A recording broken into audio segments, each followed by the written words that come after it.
제목을 공의를 행하라 그리하면 살리라 라는 그런 제목으로 잡았습니다.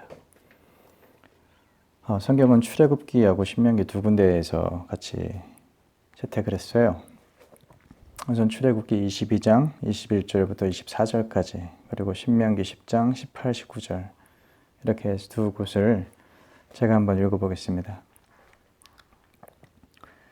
너는 이방 나그네를 압제하지 말며 그들을 학대하지 말라. 너희도 애굽 땅에서 나그네 되었음이라. 너는 과부나 고아를 해롭게 하지 말라. 네가 만일 그들을 해롭게 함으로 그들이 네게 부르짖으면 내가 반드시 그 부르짖음을 들으리라. 나의 노가 맹렬함으로 내가 칼로 너희를 죽이리니 너희 아내는 과부가 되고 너희 자녀는 고아가 되리라. 신명기 10장 1절부터 18, 19절 말씀입니다. 고아와 과부를 위하여 정의를 행하시며 나그네를 사랑하여 그에게 떡과 옷을 주시나니 너희는 나그네를 사랑하라. 전에 너희도 애굽 땅에서 나그네 되었음이니라. 아멘.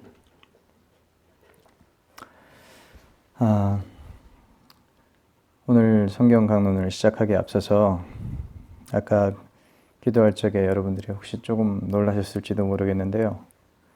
오늘이 어떤 날인지 잠시 기억하고 생각하고 그리고 잊지 않았으면 하는 그런 바람을 잠깐 가져보고자 합니다. 여러분 4년 전 오늘 우리 민족에 우리나라에 커다란 비극적인 사건이 있었는데 그 사건을 잊지 말고자 그 희생들을 기억하고자 하는 그런 상징적인 마크입니다. 여러분들 중에서는 그것이 잘 모르는 분들도 계시겠지만 이 나라에 그런 아픔이 있었어요. 그래서 기억하고자 잊지 말겠노라고 그렇게 다짐하는, 그리고 또 여전히 그 아픔 가운데 있을 그분들에게 위로와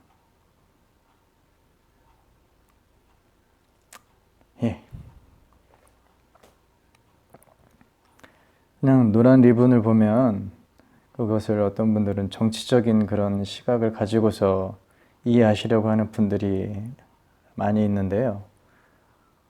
저는 그런 부분들에 대해서는 단호하게 말씀드릴 수 있습니다. 여러분, 예수님은 도움을 필요한 사람들에게 도움을 주라고 명령하셨고, 성경의 다른 부분에서 우는 사람들과 함께 울고 아파하는 사람들과 함께 아파하라는 그런 권면의 말씀들이 있습니다. 우리 가운데 누구든 그런 사람들이 있다면 잊지 말고 기억해야 할 것을 부탁드립니다.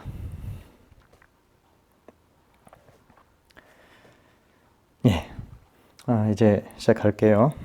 지난주에 성경 강론 내용을 잠깐 정리를 해보겠습니다. 우리가 예수님의 가르침에 근거해서 고백하는 것은 하나님은 사랑이시라는 것과 하나님의 형상대로 지으신 우리를 하나님께서 너무나 사랑하셔서 예수 그리스도를 통해서 우리를 하나님께로 다시 돌아갈 수 있는 길을 여셨다는 그것입니다. 그래서 하나님께서 세상을 지으시고 사람을 만드신 후에 생명을 불어넣으시고 정말 보시기에 좋았다라고, 다른 곳에서는 그냥 보기에 좋았다고 하셨지만 하나님께서 당신의 형상대로 만드신 우리를 바라보실 때는 얼마나 좋으셨는지 다른 곳과는 다르게 심히라는 그런 표현을 쓰시면서 다른 것과는 다르게 정말로 우리를 사랑하시는 그런 애정을 담아서 표현하신 그런 부분이 있습니다. 하나님께서는 저를 사랑하세요. 그것을 우리는 사랑이라고 말할 수 있습니다. 하나님께서는 여러분들을 사랑하세요. 하나님께서는 여러분들을 사랑하는 것을 사랑이라고 말합니다. 이렇게 우리를, 여러분을, 저와 여러분을, 우리 각 개개인들을 사랑하시는 그것이 사랑이라고 한다면 우리가 모여있는 이 공동체 안에서 하나님이 개개인의 사랑들을 온전히 충족시키게 하는 것, 그것이 바로 공의다라고 지난번에 말씀을 드렸습니다. 나를 사랑하시는 분이 우리 지섭 형제를 사랑하시죠. 하나님께서. 근데 내가 하나님께서 사랑을 받지만 하나님께서 여전히 사랑하시는 지섭 형제에게 제가 나쁜 일을 한다면, 지섭 형제가 누려야 될 당연한 것을 제가 빼앗아 온다면 하나님께서 그 원하시는 공의는 우리 안에서 이루어지지 않는 거예요. 하나님께서 지섭 형제를 사랑하시는 것처럼, 나를 사랑하시는 것처럼 지섭 형제에게 하나님께서 사랑하시는 그 사랑이 이루어지는 것이, 온전히 이루어지게 하는 것이, 그래서 우리 각 모든 사람들이 다 각각 사랑하시는 하나님의 사랑을 충만히 누리는 것이, 그게 하나님의 공의입니다. 거기에서 어떤 것도 훼손되지 않는 것이, 그것이 바로 하나님의 사랑이 공의예요. 우리 전체를 해서 충만하게 이루어지는 것이, 그것이 공의로운 것입니다. 그것이 하나님의 사랑이 우리 전체 공동체에 다 충족되는 것이, 그것이 하나님의 공의라고 이야기를 했었죠, 지난주에. 그리고 그 공의가 충족되지 않을 때, 그 공의가 거절당할 때, 하나님의 공의가 거부당할 때, 그때 도구로 사용하시는 것이 하나님께서 창조주께서 만드신 절대적인 기준, 정의가 바로 도구가 되어진다는 것입니다. 그것이 지난주에 설명드렸던 내용이 되겠죠. 시작할 때 말씀드렸던 것처럼 우리는 예수 그리스도를 믿는 것으로 하나님 앞에 나아갈 수 있게 되었습니다. 그런데 구약의 많은 곳에서는 공의를 행하면 그로 인해 살리라는 하나님의 말씀이 여러 곳에서 눈에 띕니다. 예를 들자면 에스겔서 18장에는 그는 의인이니, 의를 행하는 사람을 말하는 거예요. 의인이니 반드시 살리라 라고 18장 9절에, 에스겔서 18장 9절에 그렇게 기록이 되어져 있고요. 22절에는 그가 행한 공의로 살리라 라는 그런 구절도 있어요. 그 외에도 율법과 하나님의 뜻을 행하면 그러면 살리라 라는 그런 여러 가지 표현들이 조금씩 다른 표현으로 바꾸어 가면서 성경 곳곳에 도처에서 기록이 되어져 있습니다. 우리는 예수님만 믿으면 구원을 얻는다고 배웠는데, 그렇다면 이것이 성경의 잘못된 표현인지, 아니면 하나님의 마음이 구약시대와 신약시대로 와서 바뀐 것인지, 아니면 그냥 우리가 뭔가 모르는 오류가 있는 것인지, 어떤 것일까요? 질문에 자꾸만 질문 드리게 되는 게 저도 잘 모르겠습니다. 우선 오늘 본문 가운데 출애굽기 내용의 시작은 사실 우리는 오늘 22장을 읽었는데요. 22장 21절부터 24절까지 읽었는데, 이 내용은 사실 출애굽기 19장에서부터 시작되어지고 있습니다. 그러니까 사실은 거기서부터 살펴봤었어야 해요. 그러니까 이제 한번 거기서부터 살펴볼게요. 출애굽기 19장은 이렇게 시작합니다. 이스라엘 자손이 애굽에서 나와서, 이집트예요. 이집트에서 나와서 3개월 만에 시내산에 도착했다고 그렇게 설명을 하고 있고요. 바로 그 장면에서 오늘 본문으로 이어지는 하나님의 설교가 나옵니다. 시내산인데요. 시내산 앞에서 이스라엘이 모여져 있어요. 거기서 어떤 분 혹시 아시는 분은 거기서 금송아지 만든 그 시내산 아래예요. 3개월 만에 이집트에서 나와서 거기에 도착했습니다. 그리고 바로 그 장면에서 오늘 하나님의 설교가 시작되는데, 이제 그 설교를 모세를 통해서 전달을 하십니다. 거기서 이제 모세를 부르세요. 이렇게 말씀하십니다. 모세가 하나님 앞에 올라가니 여호와께서 산에서 그를 불러 말씀하시되, 너는 이같이 야곱의 집에 말하고 이스라엘 자손에게 말하라. 내가 애굽 사람에게 어떻게 행하였음과 어떻게 독수리 날개로 너희를 업어 내게로 인도하였음을 너희가 보았느니라. 세계가 다 내게 속하였나니 너희가 내 말을 잘 듣고 내 언약을 지키면 너희는 내 소유가 되겠고 너희가 내게 대하여 제사장 나라가 되며 거룩한 백성이 되리라. 너는 이 말을 이스라엘 자손에게 전할지니라. 자, 이게 시내산에 처음 이제 막 이집트에서 막 나와서 뭐 여러 가지 기적도 있었죠. 홍해를 가르고 뭐 여러 일들을 경험하면서 하나님의 능력을 경험하면서 시내산에 딱 도착했습니다. 시내산에 도착한 이스라엘 백성들은 이제 하나님 앞에 말씀을 듣게 돼요. 모세라는 하나님의 사자를 통해서 하나님의 뜻을 전달받게 됩니다. 처음으로 하나님의 뜻을 전달받게 되는 겁니다. 모세를 통해 말씀을 들은 이스라엘 자손들은 여호와께서 명하신 대로 우리가 다 행하리이다 라고 8절에 그 말씀에 순복하는 자세를 취합니다. 그렇게 시작된 시내산에서 이스라엘을 향한 하나님의 첫 번째 설교가 그 강론의 내용이 쭉 이어지는 것이 이 10장에서는 우리가 잘 아는 여러 차례 이야기했던 10계명이 나옵니다. 그 10계명에 이어서 연결되어서 설명되고 있는 말씀이 바로 오늘 읽었던 우리의 본문이에요. 그래서 오늘 본문 말씀은 어쩌면 10계명의 모든 총화라고 할 수 있는, 적어도 이제 저는 그렇게 믿고 있는데 그 총화라고 할 수 있는 공의로운 사회에 대한 말씀으로서 고아와 과부, 나그네 이런 사람들이 등장하고요. 하나님께서 그들을 선대하라는 그런 명령을 하십니다. 또 그렇게 하지 않으면 엄하게 책임을 물으실 거라는 경고도 같이 뒤따라 나옵니다. 우리가 같이 읽었던 바대로요.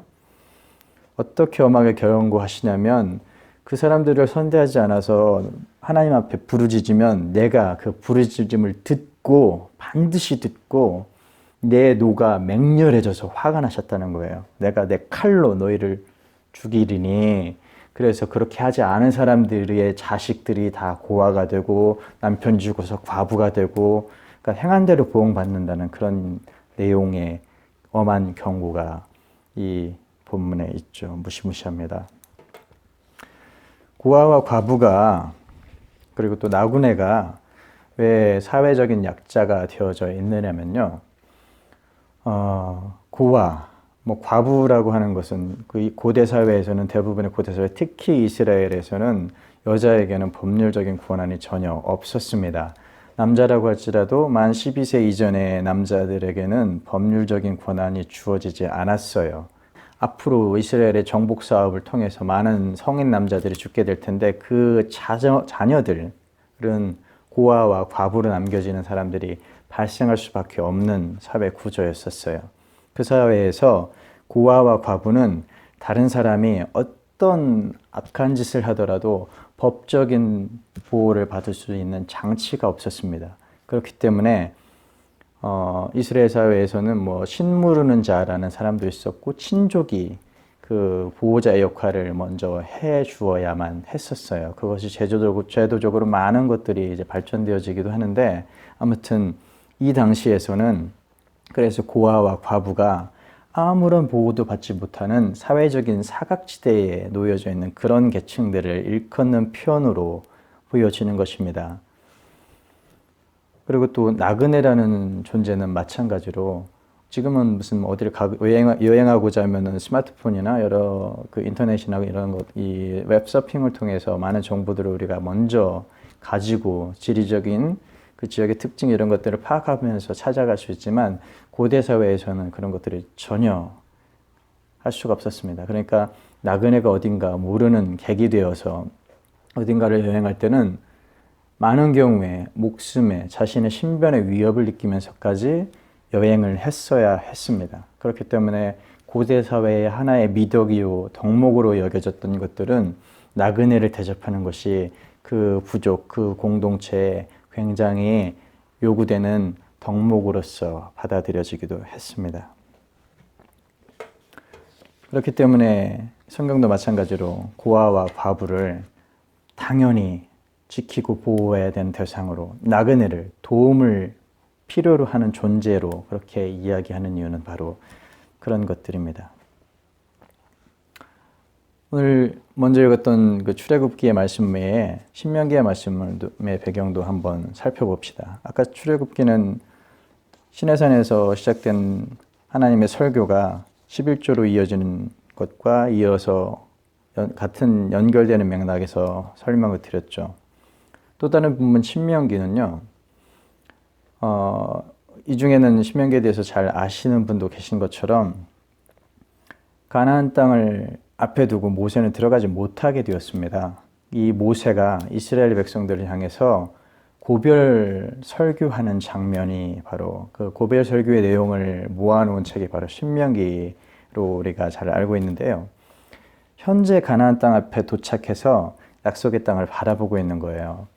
그 약속의 땅을 바라보는 그 출애굽의 2세대들이죠. 1세대는 다 광야에서 죽었죠. 물론 출애굽 당시에는 그 시내산, 아까 말한 시내산에 있었던 그 선조들, 자기의 아버지 세대들은 이미 다 죽었고, 이제 신명기에서 모세의 고별 설교를 듣는 사람들은 그 자녀들입니다. 그 후손입니다. 다음 세대입니다. 그래서 그 모세의 설교를 듣습니다. 지난 광야의 여정을 회상하면서 백성들에게 당부하는 내용으로 굉장히 긴 설교로 구성이 되어져 있어요. 여기서도 마찬가지로 신명기 5장에서 10계명이 다시 거론이 되고요. 이어서 모세가 이스라엘에게 전하는 이야기들, 교훈들을 같이 포함하기도 하고, 또 오늘의 두 번째 본문까지도 도달하는데, 우리는 10장의 18, 19절만 읽었지만 10계명과 연결되어져서 시작된 이 본문은 사실 처음에 이렇게 시작합니다. 제가 읽어보겠습니다. 이스라엘아, 내 하나님 여호와께서 네게 요구하시는 것이 무엇이냐? 곧 내 하나님 여호와를 경외하여 그의 모든 도를 행하고 그를 사랑하며 마음을 다하고 뜻을 다하여 내 하나님 여호와를 섬기고 내가 오늘 네 행복을 위하여 내게 명하는 여호와의 명령과 규례를 지킬 것이 아니냐. 이렇게 말씀하시죠. 그 다음 이어서 17절에는 너희의 하나님 여호와는 신 가운데 신이시며 주 가운데 주시요 크고 능하시며 들어오신 하나님이시라. 사람을 외모로 보지 아니하시며 뇌물을 받지 아니하시고, 이렇게 이야기하시면서 오늘 읽었던 본문으로 이어지는 겁니다. 고아와 과부를 위하여 정의를 행하시며 나그네를 사랑하여, 이렇게 연결되는 것이죠. 이런 말씀들 직후에 이어지는 것이 오늘 성경의 본문이라면, 고아와 과부를 위하여 정의를 행하시며 나그네를 사랑하여 그에게 떡과 옷을 주시나니 너희는 나그네를 사랑하기 전에 너희는 나그네를 사랑하라. 전에 너희도 애굽 땅에서 나그네 되었었습니다라고 그렇게 19절에는 또 그렇게 이야기하죠. 내 하나님 여호와를 경외하여 그를 섬기며 그에게 의지하고 그의 이름으로 맹세하라 라는 말씀이 20절에는 또 이어집니다. 20절을 오늘 읽지 않았지만 따로 분리하지 않고요. 앞에 문장하고 같이 연결하면 어떤 의미가 되냐면요. 고아와 과부, 나그네를 대접하겠노라고 그것이 하나님을 경외하며 그를 섬기는 것이니 너희는 지금 여호와의 이름으로 그렇게 하겠노라고 맹세하라 라는 그런 의미로 해석될 수도 있습니다. 자, 다시 처음으로 돌아가서요. 시내산에 이른 이스라엘 백성을 향해서 모세가 하나님의 말씀을 강론하는 장면에서 전해졌던 말씀이 바로 아까 처음 읽었던 오늘의 본문이라고 했었습니다. 그런데 이 광경은 수천 년이 지나서 예수 그리스도 안에서 다시 재현이 됩니다. 우리는 이것을 흔히 예수님께서 다시 재현하셨던 이 모습을, 이 가르침을 우리는 흔히 산상수훈이라고 이렇게 불러요. 하나님께서 모세를 통해서 전해주시는 뜻을 우리가 올바로 이해하지도 못하고 전혀 실천하지도 못하니까 하나님께서 아들께서 직접 인카네이션이라고 하죠. 성육신 하신 겁니다. 사람의 몸을 입고 오셔서 우리에게 같은 장면을 기억나게 이스라엘 모든 백성들은요, 그 장면을 모를 수가 없어요. 쉐마 이스라엘에게 들으라라고 말씀하신 이 모든 율법의 가르침들을 이스라엘 백성들이라면 모를 수가 없는 내용들입니다. 그래서 그것을 재현하시면서 이스라엘 향해서 말씀하시는 것이, 그것이 산상수훈으로 이어지고, 그 산상수훈은 우리가 알다시피 잘 모르시나요? 산상수훈의 가르침은 하나님의 나라를 포함하고 있습니다. 예수님의 가르침은 예수님께서 이 땅에 오셔서 가르치신 모든 것들은 다 하나님의 나라에 대한 것들이에요. 앞으로 올 하나님의 나라가 아니라 이미 도래한 하나님의 나라를 가르치신 겁니다. 예수님과 함께 도래한 하나님의 나라. 거기서 예수님에 의해서 재현되는 그 시내산의 하나님의 설교, 늘 예수님께서 산상수훈을 통해서 산에서 가르치시죠. 그리고 또 예수님은 나중에 오병이어의 기적을 통해서 너희 조상들은 광야에서 만나를 모압의 주라기를 먹고도 죽었지만 나는 너희에게 하면서 떡의 기적을 베푸십니다. 이게 바로 이스라엘 백성들에게는 도저히 잊을 수 없는 민족 자체의 기억으로 남아져 있는 그런 것들을 떠올리게 하시면서 그러면서 이스라엘 백성들에게 하나님의 말씀을 다시 그 말씀의 본의를 깨닫게 해주시는 것이 예수님의 가르침이었습니다. 마음이 가난한 자는 이라고 시작한 이 예수님의 가르침은 하나님의 나라에 대한 가르침이고 하나님의 나라 백성들의 삶의 원칙들이었습니다. 그리고 이것은 예수님에 의해서 재현되어지긴 했지만 다시 설명되어지기는 했지만 사실은 하나님께서도 말씀하실 때 그 본래적인 의도가 고아와 과부를 해롭게 하지 말라, 나그네를 대접하라, 이런 우리 삶의 천국 백성의 삶의 원칙 이런 것들과 관련된 것이었습니다. 이것을 과거 시내산에서 모세를 통해 전해주신 하나님의 말씀이 십계명이 모든 율법이 다 하나님의 나라에 대한 것이고 하나님의 나라의 백성들이 지켜야 될 원칙에 대한 것이고 또 더 나아가서는 그 배경이 사랑이다. 개인에 대한 사랑이어서 사랑이고 아까 지난주에 말씀드렸던 것처럼 개인에 대한 사랑이어서 사랑이고 개개인이 모인 단체에 대한 조직에 대한 국가에 대한 나아가서 세계 전체에 대한 사랑으로서의 공의 그것을 말씀하시는 것으로서 설파하신 것인데 이것은 바로 잘 떠올려 보시면 에덴 동산에서 하나님께서 그 안에서 실현하셨던 그 모습을 배경으로 하고 있는 것입니다. 그렇기 때문에 예수 그리스도께서는 율법과 선지자라고 말할 때 이 말씀은 예수님 시대에서 모든 성경을 말하는 거라고 이미 언젠가 제가 말씀을 드렸었죠. 그러니까 율법과 선지자의 강령이다. 그 강령이 바로 사랑이다 라고 설명하신 것이고 그 사랑을 우리가 생각하는 방식대로가 아니라 하나님께서 하나님의 방식대로 완전하게 실현하셔서 완성하시는 것으로 우리에게 본을 보이신 것이 바로 예수 그리스도이시다. 그래서 그분으로 인해서 우리가 이웃을 사랑하는 마음을 가질 수 있게 되고 그렇게 예수님을 힘입어서 하나님의 나라의 공의를 실현하게 되므로 그래서 우리가 예수님을 통해서 하나님 앞으로 나아갈 수 있는 방향을 가질 수 있게 되는 겁니다. 우리는 그동안에 공의라는 말이 대단히 거창한 것이라고 생각해 왔었습니다. 그 공의의 실체는 그런데 풀어서 말하면 정의롭고 공의롭고 의롭고 이런 것이 아니고요. 그 공의라는 것의 실체는 사실은 여기 나와 있는 것들은 오늘 말씀 읽은 것대로 고아와 과부, 나그네, 객 이런 사람들을 선대하는 것이에요. 근데 이런 사람들이 무엇이냐면 지금 우리 시대에 아픔을 당하는 사람들, 고통을 당한 사람들, 소외당한 사람들 그런 사람들을 사랑하는 것 그것이 하나님의 공의라는 것입니다. 그것을 완전하게 성취하시고 실천하신 것이 바로 예수 그리스도이신 것이죠.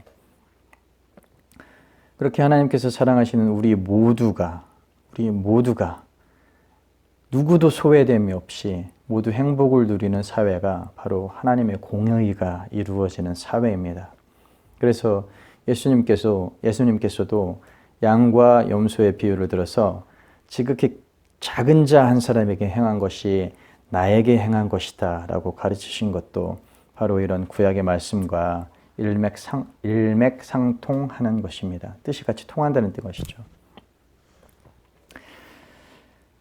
하나님께서 공의를 얼마나 중요하게 여기시는지 혹시 누가 고아를 압제했을 때 그 하나님 앞에서 그래서 그 압제를 받고 고통받은 사람들이 울부짖으면 그들에게 피해를 입힌 사람에게 하나님께서 무섭게 보응하시겠다고 선언하신 것이 아까 말씀드렸던 오늘의 본문에도 나오고 그 외에도 다른 여러 성경에도 같이 반복적으로 이야기하는 것이기도 합니다. 오늘 본문 말씀도 그렇고 예수님의 말씀도 그렇고 우리가 예수님을 향해서 주여 주여 하면서 주님의 이름으로 병자를 고치고 기적을 행하고 또 다른 의미에서는 요즘 교회에서 장로가 되고 권사가 되고 또는 목사가 되고 무슨 은사자가 되고 이런 어떤 것이 되었더라도 그리고 또 혹은 사회에서 높은 위치에 올라가고 공직자가 되고 굉장히 존귀한 자가 되더라도 그래서 주님 내가 주님 사랑합니다. 주님께서 저한테 이렇게 복 주셨습니다라고 이야기를 아무리 해도 아무리 뭐라고 외쳐도 그 사람의 삶에서 그들에게 예수님의 말씀에 대한 실천으로 공의를 향한 행함이 전혀 없었다면 그래서 억눌린 사람, 우는 사람, 갇힌 사람, 소외된 사람들의 탄원이 그 사람들의 삶에서 해결이 되어지지 않았다면 그러면 제가 성경의 근거에서 분명하게 단언하여서 여러분들께 말씀을 드리는데요. 그 사람은 그가 목사든 장로든 권사든 누구든 상관없이 아니면 예수님으로 누구를 고쳤든 기적을 행했든 어떤 사람이든 상관없이 그 사람은 하나님 앞에 나아갔을 때 결코 칭찬받지 못합니다. 그 사람이 하나님 앞에 나아갔을 때 결코 하나님의 나라를 유업을 받을 수가 없어요. 왜냐하면요. 예수님께서 지극히 작은 자의 탄원을 아버지 하나님께서 결코 외면하지 않으신다고 말씀하셨기 때문에 그렇습니다. 맹렬히 노하신다고 말씀하셨기 때문에 그렇습니다. 예수님은 그래서 그런 사람들을 향해서 하나님께서는 맹렬히 노해서 갚아주실 거라고 선언을 하셨고 예수님께서는 그런 사람들에 대해서 뭐라고 말씀하셨냐면 어두운 데 쫓겨나서 이를 갈미 있을 거라고 이야기를 하셨어요. 우리가 정말 믿습니다라고 하면서 무섭게 생각해야 되는 사실들이 여기에 있어요.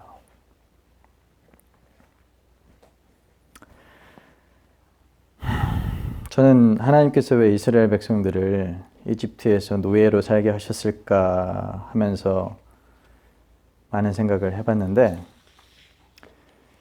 아무래도 제 생각에는 직접 압제를 받아보고 갇혀보고 억압당해보고 그렇게 노예의 삶을 직접 경험하게 해보신 것이 다름 아니라 사람들이 타인에 대한 애정과 배려가 없이 사랑이 없이 자기 소견에 좋은 대로 살고 싶어 할 때에 그래서 그 공동체에서 일방은 권력을 독점하게 되고요. 다른 사람들은 사람들의 행복을 빼앗는 결과가 온다는 것을 그리고 그 피해가 얼마나 괴롭고 사람을 힘들게 하고 고통스럽게 하는 것인지를 이스라엘 백성들이 직접 느껴보고 체험하게 하시기 위한 것이 아니었을까 저는 그렇게 생각을 해봐요.